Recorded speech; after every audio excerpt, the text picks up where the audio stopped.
Moikka! Nimeni on Philip Sahlberg ja työskentelen tuotepäällikkönä GPBM Nordicilla. Tänään esittelen Luma-palovoroitin perhettämme. Luma koostuu useista tuotteista, kuten näette. Ensiksi ajattelin kertoa palovaroittimestamme. Palovaroitin on järjestelmän perusta. Kyseessä on sarjaan kytkettävä palovaroitin, jossa on 10 vuoden paristonkesto ja joka voidaan yhdistää jopa 40 laitteeseen. Palovaroitin voi myös kommunikoida useiden muiden järjestelmän tuotteiden kanssa. Järjestelmässä on myös keskitin, jonka avulla palovaroitin voidaan liittää internettiin. Kun palovaroitin yhdistetään keskittimen kautta, voi nähdä ja testata palovaroittimen suoraan sovelluksessa. Saat myös ilmoituksia hälytyksestä sekä ilmoituksen, jos joku irrottaa palovaroittimen katosta.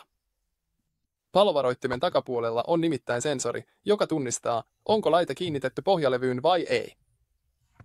Järjestelmässä on myös lisävarusteita, kuten kaukosäädin. Kaukosäätimen avulla voit testata järjestelmän palovaroittimet, mutta voit myös paikantaa, mistä palo on alkanut, painamalla lokatepainiketta. Jos haluat hiljentää kaikki palovaroittimet samanaikaisesti, käytettävissä on hush-painike. Tämän avulla sinun ei tarvitse irrottaa palovaroitinta katosta eikä kiivetä tikkaille. Voit vain painaa hush-painiketta, jolloin kaikki hiljenevät. Järjestelmässä on myös lämpöhälytin. Lämpöhälytin on palovaroittimen lisävaruste. Optinen palovaroitin reagoi yleensä hiukkasiin, savuhöykkasiin.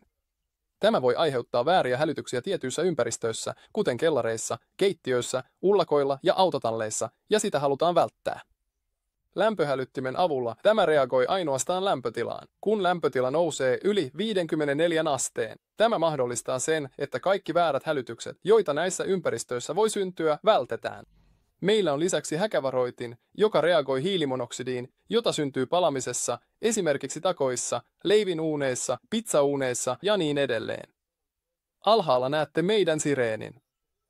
Sireeni antaa erityisen voimakkaan äänimerkin mahdollisen palon sattuessa. Se antaa äänimerkin, jonka voimakkuus on 95 desibeliä, mikä on 10 desibeliä enemmän kuin palovaroittimessa, ja 10 desibeliä vastaa koettua äänen voimakkuuden kaksinkertaistumista. Sireeni on myös varustettu toistimella, joka mahdollistaa järjestelmän antureiden kantaman laajentamisen. Se siis välittää signaalia eteenpäin. Tätä kutsutaan myös signaalin meshaukseksi, jotta saadaan suurempi kantama. Kaikki nämä yhdessä muodostavat Luma-tuotteiden järjestelmän. Kun yksi hälyttää, hälyttävät kaikki. Luma-järjestelmä liitetään verkkoon hubin avulla. Ja sitten se yhdistetään internettiin. Smart Life-sovellus on tuuapohjainen sovellus, joka toimii tuotteiden kanssa. Jos käyt tavarataloissa Suomessa, löydät tuua yhteen sopivia tuotteita.